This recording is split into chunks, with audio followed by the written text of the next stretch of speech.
Hi, Aries. Welcome to your July 2019 Astro Update. It's Raina here. So when I record these, I'm sitting on my living room couch, typically, and I make sure to have the windows closed.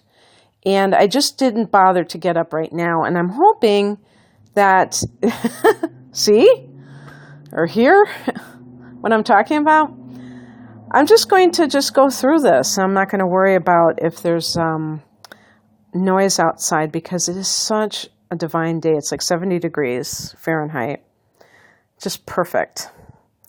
Okay, so what is July like for you? Well, July is an amazing month for all of us because there's like so much change that is afoot. And I know that Aries people love that concept of change. You love to be the catalyst in your own life and even in other people's lives, I dare say. I think Aries is one of those signs that is capable of kind of generating so much energy, like what do they call that, a power station, where other people just can, feed off of it in a positive way. And so this should be a very game-changing month for you because a lot of the energy, there's two reasons. First of all, Cancer is featured for most of the month, and Cancer is a cardinal sign like you, so it forms a square.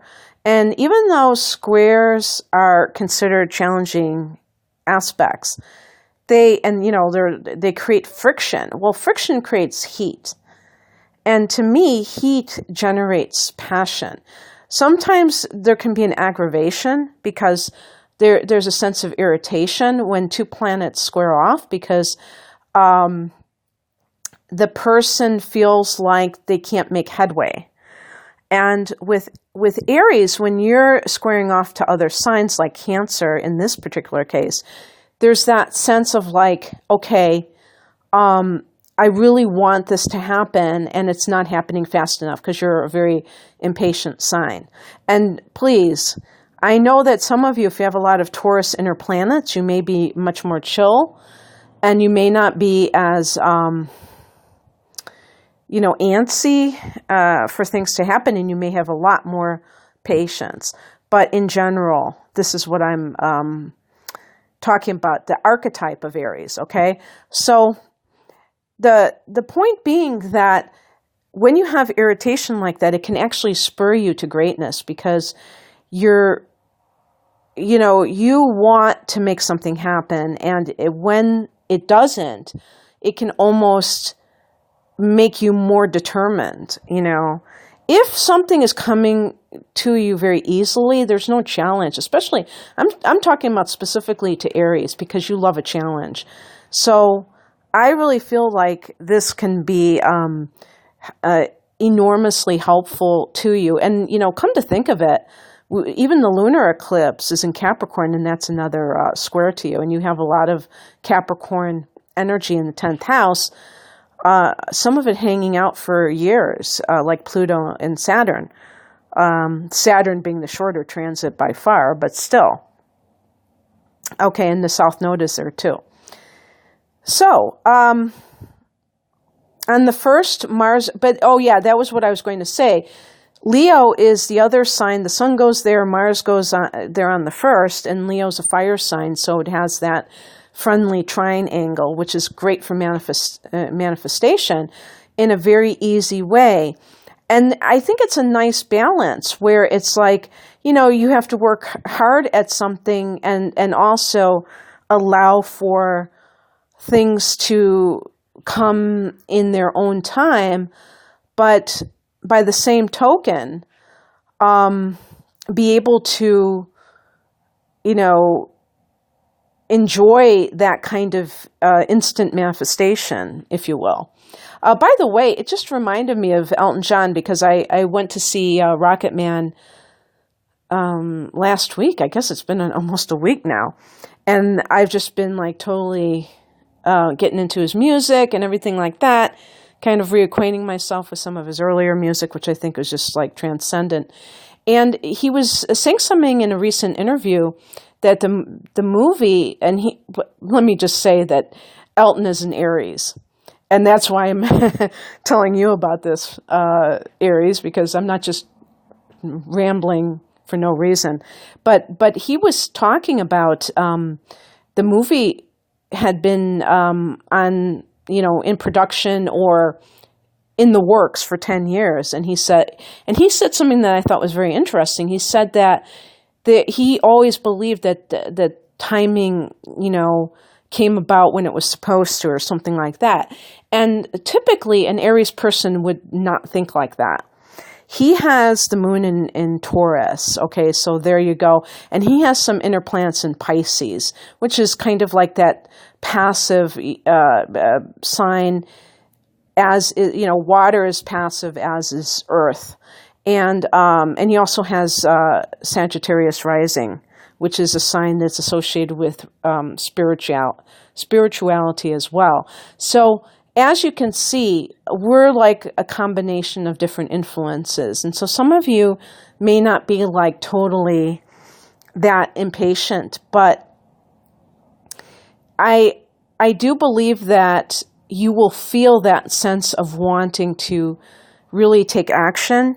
And on the first of the month, actually, Mars goes into Leo, and this is, your ruler is Mars, and Leo is a fire sign, so there is that sense of urgency, and it's in the fifth house. The fifth house is the house of love, that first blush of romance, that physical attraction. Mars is that sexual energy and the sex drive, and the fifth house is recreational sex. Actually, the fifth house is recreational everything. It's a house of pleasure. So anything that you find pleasurable, like going to a party, but anything artistic is the fifth house too. So enjoying, it's like kind of a sensual place in the sense that things that we find pleasurable are, maybe that's not right to say sensual, because Taurus is a sensual sign. Leo is the ruler of the fifth house, and its ruler is the sun. So it's talking about the joy of life, joie de vivre, or whatever you say it in French. Okay. Now, the point being that it's not about necessarily sensuality, but just that passion for life, okay? And definitely Aries has loads of passion, okay? But with Mars, your ruler in that fifth house, I think that it's like the person who is looking for passion wherever they can find it. And actually, because Cancer is also featured, and Cancer is your fourth house, there's like a really strong emphasis on children. And the fifth house can be like conceiving children. So speaking of that, I mean, on the 2nd, there's a solar eclipse at 10 degrees of Cancer. So even though technically, as I said, the fifth house is the house of conceiving children, I mean, solar eclipse, to me, that's like, it happens almost in a very sudden kind of a way. When you least expect it, you are able to create this new beginning in a massive way. Because solar eclipse is a new moon times 3 in that fourth house. And by the way, the number 3 is the number of creation, okay? Just in terms of creating people, 1 + 1, 2 people equals a third person. And actually, too, this is a 3 universal year. And the fifth house being the house of creativity, including creating children, yes, there is a connection there in terms of adding to your household or beginning a dynasty, perhaps. But the other thing too is that if you're an artist, this is an amazing month for you. And I didn't say this. I don't think I said this, but there are 2 new moons in July. So there's a great emphasis on new beginnings, although sandwiched in between those 2 new moons, one being a solar eclipse, we have a Mercury retrograde. So we do have a bit of like looking backwards and, kind of reassessing something. Speaking of which, on the 3rd, actually that's the 7th. Let me get to that in a second. On the 3rd, we have Venus going into Cancer, the 4th house. And so this could even be like buying a house. The solar eclipse can be buying a new property. And maybe it's something that you get like a good deal, or it comes to you in a very effortless kind of a way. And Venus is money, so Venus in the 4th can be maybe proceeds from a house you're selling, or perhaps you somehow have the money at the ready for this. Venus in the 4th can be decorating a home, beautifying it. It can be harmonious energy with a mother. On the 7th is when we have the Mercury retrograde at 4 degrees of Leo. In that 5th house, a Mercury retrograde can be some kind of communication breakdown. Isn't that a song by Led Zeppelin? And that is going to be, it could be if you're dating somebody that you have some kind of a miscommunication with a lover, rethinking a love situation. You could be, and this could even be like an affair. If you're having an affair, and, especially if there's a sex angle, because again, Mars is in that 5th. Mars is horny in that 5th house. It's, it's lusty in that 5th, but you may be worried about breaking up your home. Aries is a very, a very horny sign, because it is ruled by Mars. So I say the horniest signs are Aries, Taurus, Leo, for different reasons. Taurus, because it's an earth sign and it's the first earth sign. And the first sign is just kind of like, just purely at the, I was going to say the root chakra, if you will. And what other sign? Those are I think my top 3. And then, Scorpio's the one that always gets the raw deal on that one. I think Scorpio takes sex very seriously. Scorpio rules the 8th house of spiritual sex. So anyway, you may be like concerned that this is going to interfere with your home life. And Mercury will eventually go retrograde into that 4th house. And you may be like kind of thinking, do I want it? Because you may have like your own issues and, with your family situation, and you don't necessarily want to remain in there. The 7th house is a house of committed partnerships. So you've had 2 full moons in that house in the March-April period. So for some Aries people, you may already be on thin ice with a marriage. And so this may have something to do with an affair, especially if it was in its infancy stage, the flirtation stage, and now it's a full-blown affair. Okay, so that's Mercury. It can also be something related to a contract. Now, when it goes into the 4th house, it could relate to a home matter, like a real estate contract. In the 5th house, I mean, something to do with perhaps an artistic project, but I don't know. I don't know what it would be in the fifth house. If you're somebody who has your own business, then that could be something that is not quite right with your own personal, unless you have like a real estate business, and that would make perfect sense. On the 16th, we have a lunar eclipse at 25 degrees of Capricorn in the 10th house of career. Now, lunar eclipses typically are going to involve your emotional life because you're experiencing an opposition from the opposite sign in the opposite house. In this case, the fourth house has the sun there in Cancer. This is where the solar eclipse happened. This is where the North Node is transiting. That's not a coincidence. That is connected. They are connected. But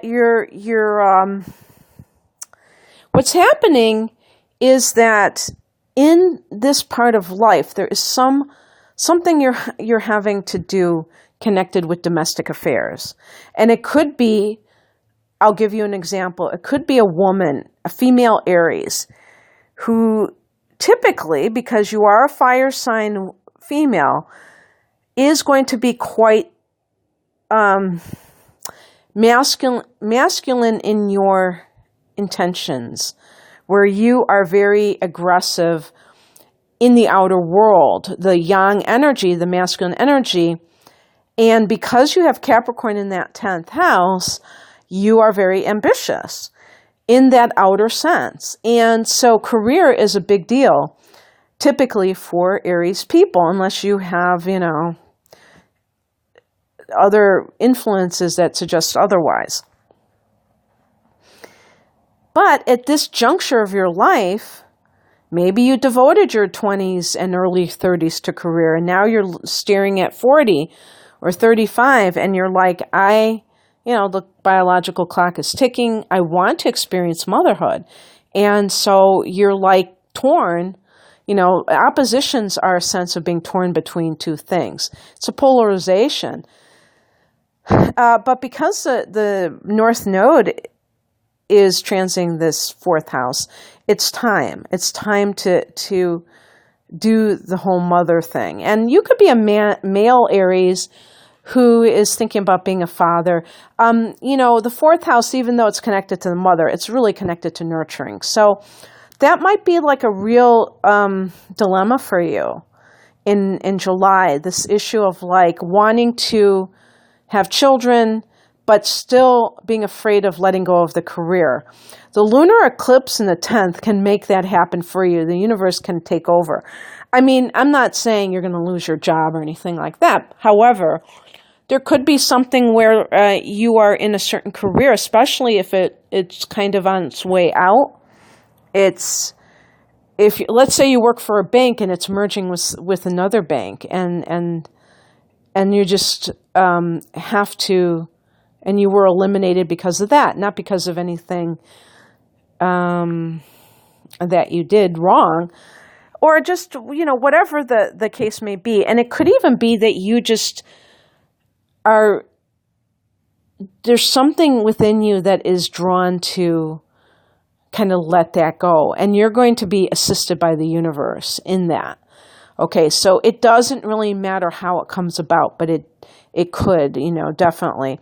Because the lunar eclipse is a powerful full moon, we can look at that from that angle as well, which is something coming to fruition, to culmination. So this could actually be a very good news for you career-wise. It really boils down to change, Aries, but even if something comes to fruition for you career-wise, the South Node is there, and I'm saying this in general. I can't specify your case specify it specifically, because everybody is going to have a different situation when we look at it from your chart perspective. It really is dependent on the degree of Aries, sun or rising. So I'm just saying this in general, that 10th house eclipse, that could be a time where you experience more success. However, because the South Node is transiting through there as well, it's really asking you to kind of like not emphasize career as much. It doesn't mean that you have to quit your job or anything, but you have to like be more, what's the word? You have to de-emphasize it. But what's that word? Oh my goodness.